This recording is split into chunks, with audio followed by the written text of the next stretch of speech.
Assalamualaikum warahmatullahi wabarakatuh. Perkenalkan, nama saya Ardelia Salsabila. Di sini saya akan menjelaskan materi tentang kinematika partikel. Apa itu kinematika partikel? Kinematika partikel adalah sebuah cabang mekanika klasik yang mempelajari gerak partikel tanpa memperhitungkan gaya yang menyebabkannya. Partikel adalah benda yang dimiliki massa dan diasumsikan. Partikel adalah benda yang memiliki massa dan diasumsikan sebagai titik sehingga ukuran dan bentukannya tidak dihiraukan. Apa itu konsep kinematika partikel? Konsep kinematika partikel yang pertama adalah posisi. Posisi adalah lokasi benda dalam sumbu koordinat atau lokasi benda partikel di ruang angkasa pada waktu tertentu. Perpindahan adalah posisi partikel dari waktu awal ke waktu akhir. Jarak adalah total panjang lintasan yang ditempuh partikel. Jarak adalah besaran skalar.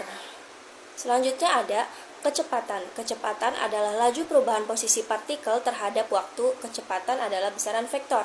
Percepatan adalah laju perubahan kecepatan. Selanjutnya, posisi. Jika lokasi benda diproyeksikan secara tegak lurus masing-masing sumbu koordinat, maka diperoleh 3 parameter. Selanjutnya ada perpindahan. Definisi perpindahan adalah perubahan posisi benda. Vektor perpindahan benda adalah selisih posisi akhir dengan posisi awal.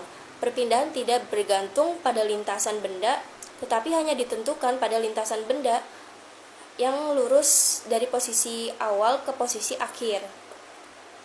Selanjutnya, saya akan menjelaskan tentang jarak tempuh. Definisi jarak tempuh, kilometer adalah jarak sebenarnya yang ditempuh benda ketika bergerak dari satu titik ke titik lainnya. Untuk menentukan jarak tempuh, maka tiap saat posisi benda harus dicatat. Jarak pergerakan benda dalam tiap pertambahan waktu sekecil apapun harus diukur. Jarak tempuh adalah jumlah semua jarak pergerakan tersebut. Kecepatan rata-rata. Definisi kecepatan rata-rata adalah perbandingan antara perpindahan dengan lama waktu melakukan perpindahan. Percepatan rata-rata. Definisi percepatan rata-rata adalah perbandingan antara perubahan kecepatan benda dengan lama kecepatan tersebut berubah. Selanjutnya ada macam-macam gerak. Gerak satu dimensi adalah gerak yang hanya terjadi pada satu garis lurus. Posisi partikel pada gerak satu dimensi dapat didefinisikan dengan satu koordinat. Contohnya adalah gerak vertikal benda yang jatuh bebas. Yang kedua, gerak dua dimensi adalah gerak yang terjadi pada bidang datar. Posisi partikel pada gerak dua dimensi dapat didefinisikan dengan dua koordinat, yaitu X dan Y. Contohnya adalah gerak peluru yang ditembakkan secara horizontal. Gerak tiga dimensi adalah gerak yang terjadi di ruang angkasa. Posisi partikel pada gerak tiga dimensi dapat didefinisikan dengan tiga koordinat, yaitu X, Y, dan Z. Contohnya adalah gerak planet yang mengelilingi matahari. Gerak satu dimensi memiliki dua arah yang memungkinkan terjadi dengan dibedakan dengan tanda positif dan negatif. Yang pertama adalah gerak horizontal. Gerak horizontal adalah gerak benda yang terjadi pada garis lurus mendatar tanpa adanya perubahan ketinggian. Artinya, komponen kecepatan vertikal adanya benda sama dengan 0 dan hanya komponen kecepatan horizontal yang berpengaruh pada pergerakannya. Contoh, bola yang menggelinding di atas meja, mobil yang bergerak di jalan, atau pesawat yang meluncur di landasan pacu. Yang kedua adalah gerak vertikal. Apa itu gerak vertikal? Gerak vertikal adalah gerak lurus berubah beraturan GLBB. Gerak vertikal dibagi menjadi 3, yaitu gerak vertikal ke bawah, gerak vertikal ke atas, dan gerak jatuh bebas. Yang kedua adalah gerak vertikal ke bawah adalah gerak benda menuju ke pusat bumi secara vertikal dan memiliki kecepatan awal. Gerak vertikal ke atas adalah gerak benda menjauhi permukaan bumi atau meninggalkan bumi. Yang ketiga, gerak jatuh bebas adalah gerak suatu benda yang dijatuhkan ketinggian tertentu dengan kecepatan awal 0. Selanjutnya ada gerak dua dimensi. Contoh gerak dua dimensi dapat berupa gerak peluru, gerak melingkar, gerak dalam lintasan elips, dan hiperbola. Ciri gerak dua dimensi adalah benda selalu berada pada sebuah bidang datar.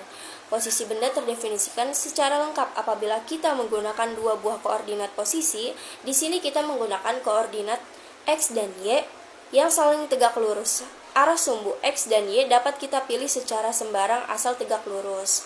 Gerak peluru. Definisi gerak peluru adalah setiap benda yang dilempar ke atas dalam arah tidak vertikal atau ditembakkan dengan sudut sembarang dari ketinggian tertentu. Ciri gerak dalam ruang dua dimensi adalah lintasan benda selalu berada pada sebuah bidang datar.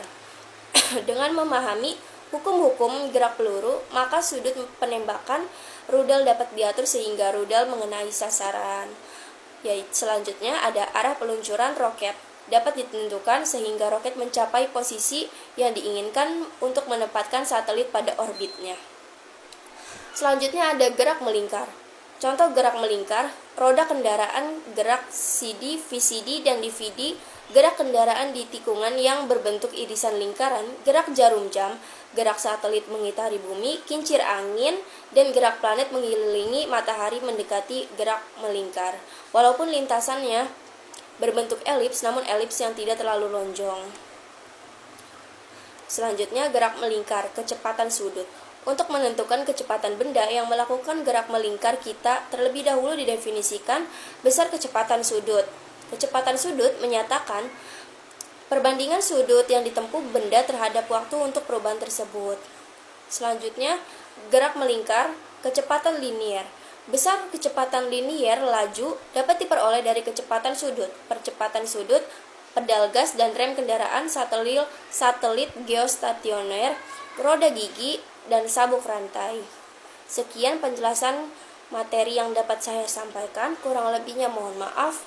Wassalamualaikum warahmatullahi wabarakatuh.